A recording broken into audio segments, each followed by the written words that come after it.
recently, not many people would have heard of Negrig, a quiet village in Egypt's governorate of Garbia. Today, it has become known as the proud hometown of one of the world's best and most recognizable footballers of modern times.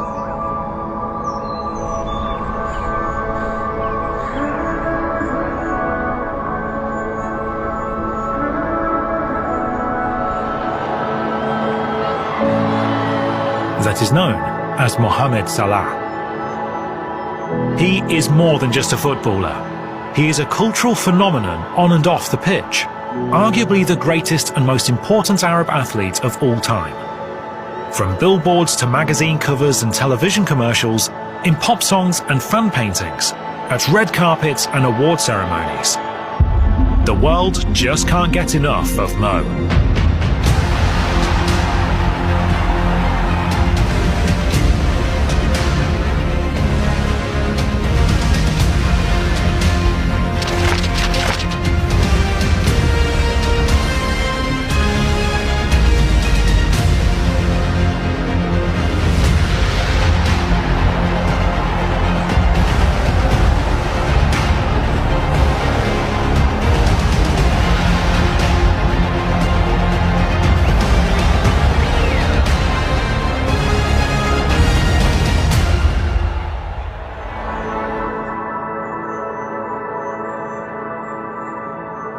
In the summer of 2018, I was lucky enough to go on the pre-season tour with Liverpool, and he just scored the 44-goal season, and he didn't play in the first friendly, but in the second friendly, he's warming up during half-time, and he comes on in about 60 minutes, and it was like Prince or Beyonce were coming onto the pitch. The crowd is absolutely up. It's the other side of the world, it's in the United States. But by that point, there's a mural of him in Liverpool city centre, there's a mural of him in the US. He's become this worldwide icon. He's been on the cover of Time magazine because of what he's done at Liverpool. قبل محمد صلاح كانت ممارسة الرياضة والكرة بمعنى أصح كانت حاجة صعبة بالنسبة لأولي الأمر. بالنسبة لأولي الأمر ما تلعبش كورة، خلي بالك من المدرسة، لا اشتغل في المدرسة، ذاكر. بعد محمد صلاح الدنيا اتغيرت، بقى ولي الأمر ياخد ابنه يوديه النادي، يصرف عليه، يأكله، يشربه، عايزه يمارس كورة بأي طريقة، حتى لو ملوش في كورة، على أمل إنه يكون حاجة من محمد صلاح. اللي يخلي الشاب من ده يسيب شعره بالشهور علشان يقلد محمد صلاح، رغم ان احنا عندنا هنا في الفلاحين هنا معلش برضو عندها العيل اللي لما يبقى شعره كبير يبقى غلط. لا دلوقتي الشاب اتجه لمحمد صلاح، عايز يربي شعره بالشهور عشان يطوله قدوة بكابتن محمد. في ناس كتير قوي ممثلين ومغنيين وشخصيات سياسية وشخصيات في العلم. مصر طلعت يعني حاجات كتير قوي قوي قوي، وعمري في حياتي ممكن اقلل من انجاز اي حد فيهم، بس ما فيش حد عمل صدى وكان ليه تأثير مباشر على العدد ده من الناس بره مصر في رأيي زي صلاح.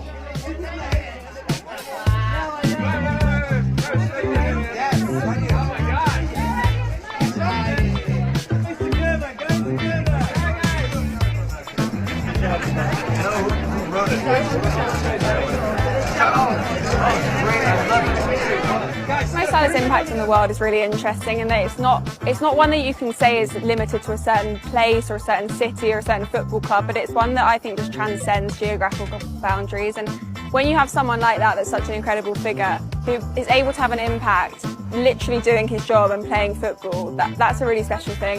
And for me, he kind of defines what it means to be a footballer nowadays.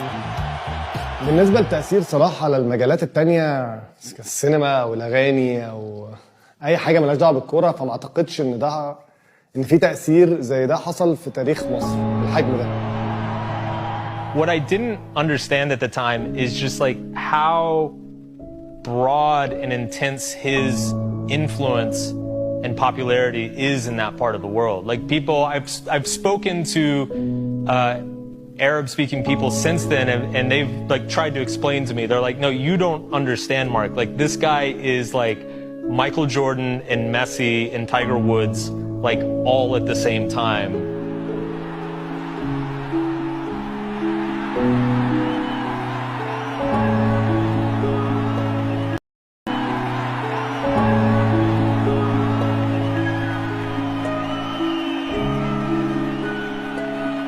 كل واحد في كل رياضه اكيد نفسه هو يبقى محمد صلاح الرياضه بتاعته. يعني احنا ممكن نبقى كده، بس هي ممكن مش كل الناس بتؤمن بكده، مش كل الناس عندها الثقه في نفسها ان هي ممكن في يوم من الايام تبقى زي محمد صلاح. بس هو it's possible ان كل واحد في كل رياضه في مصر هنا لو هو عايز يبقى زيه زي محمد صلاح ممكن يبقى كده. لو هو بيلعب جودو، بيلعب كاراتيه، بيلعب اي رياضه تانية.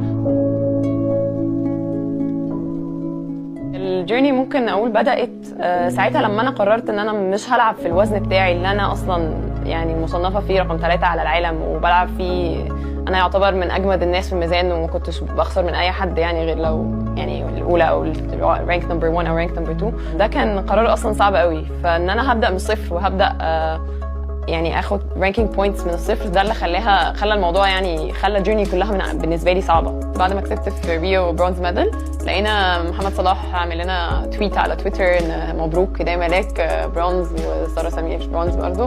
انا ساعتها اتخضيت اللي هو ايه محمد صلاح بيعمل لي انا تويت. دي حاجه حسستنا ان احنا هو واحد زينا، هو بيشجعنا. فكانوا الناس ساعات بيقولوا لي انت عارفه انت زي محمد صلاح في الكوره. فهم لما بيقولوا لي كده بنبسط قوي، لان هو برضو هو بينسباير كل الناس ان هي تحلم وان هي ممكن توصل لاعلى مستوى في العالم زي ما هو وصل، زي ما هو هيبقى ليجند يعني.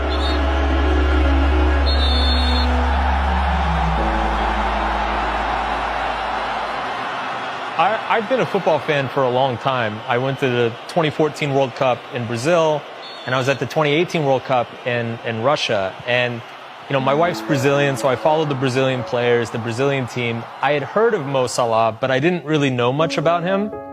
And I had actually just gone to the Brazil-Mexico game that day. And I came back to the hotel, and, you know, it was just one of those things you pull out your phone, I look down, and there's like 20,000 notifications on my social media. And I was like, what the hell just happened? So I open up Twitter and I start looking around, and it's just all of these people with Arabic names tagging me, messaging me, retweeting me, like all these things just going on and on and on. Like my whole social media was just flooded with these people. And eventually I figured out that Mo Salah had been photographed reading my book. It was kind of an unknown book in the Arab world at the time, but within like 2 days, it was sold out everywhere. I think the most incredible thing about the Mo Salah moment is like that my popularity there has continued. So like I do events in the Middle East, I go see fans, I do signings over there.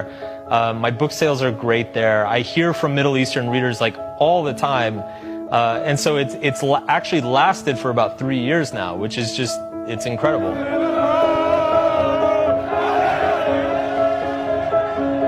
في زمن العرب فيه بيتشافوا بمنظور مش ايجابي قوي في حتت كتير من العالم، العرب اللي عايشين في ليفربول واعرف منهم ناس كتير، نظرة الناس ليهم اختلفت 180 درجة قبل صلاح وبعد صلاح.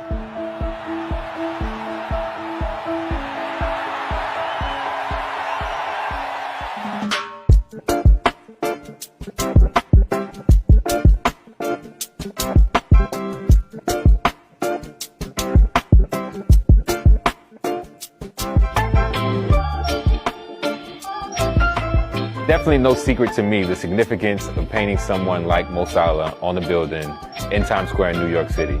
A man from Egypt, Arabic-speaking man, giving all those things that for a lot of reasons people seems to have distance from in the States, and to have the context of him painted that big in front of so many people, an audience of the world it seems.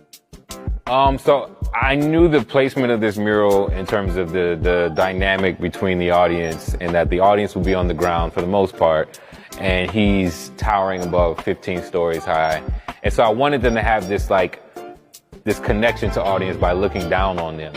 But I also wanted to play with that dynamic and think of Mo Salah as this person who is connected to his audience. So it's not just a matter of looking down on audience, but it's a matter of being connected to the people who sort of uplift him.